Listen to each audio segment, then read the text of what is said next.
My faith has played obviously an important role in my life.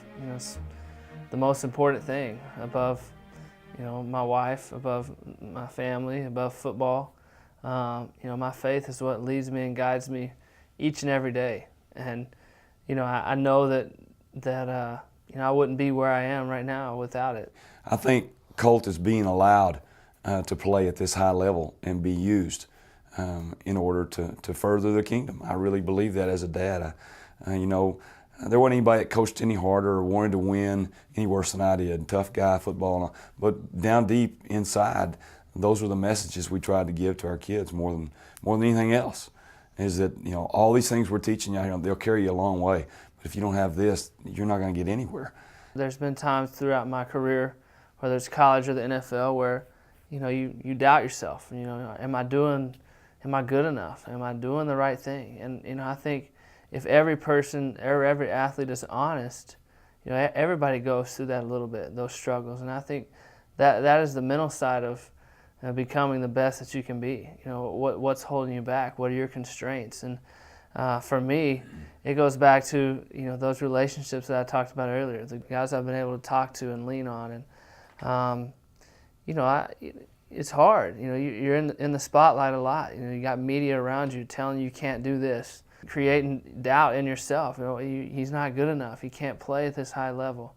He's good enough to win 8 or 9, 10 games, but he can't get us over to the top. And those types of things naturally create a little bit of doubt in you. But it's all about how you overcome that and how you believe in yourself and how you can.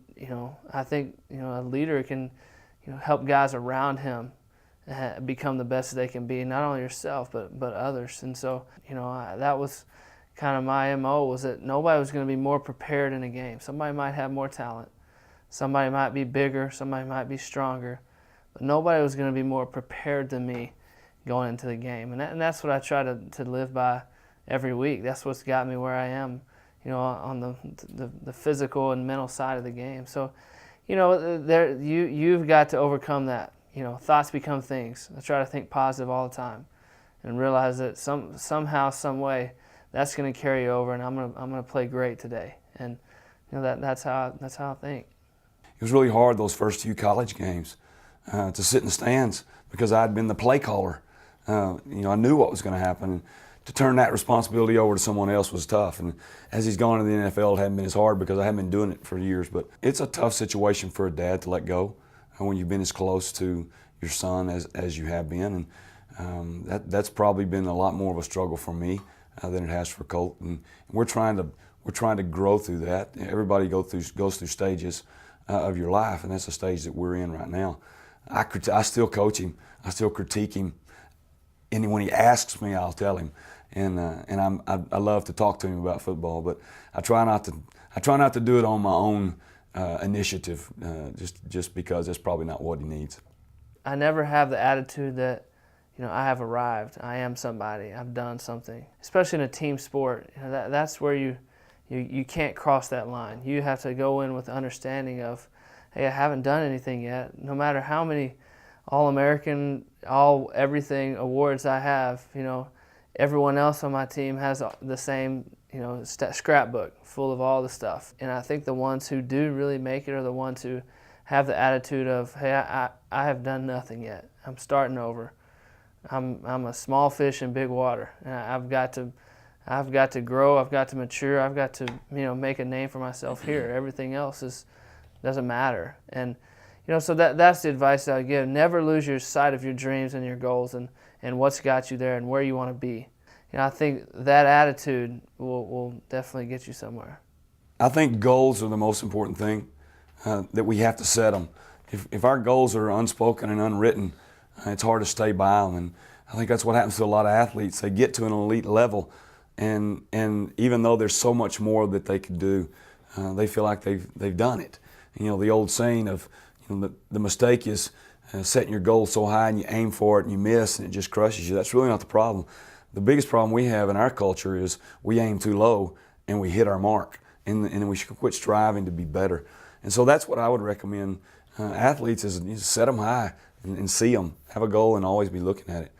As far as coaches going into that elite and coaching elite athletes, they're special people.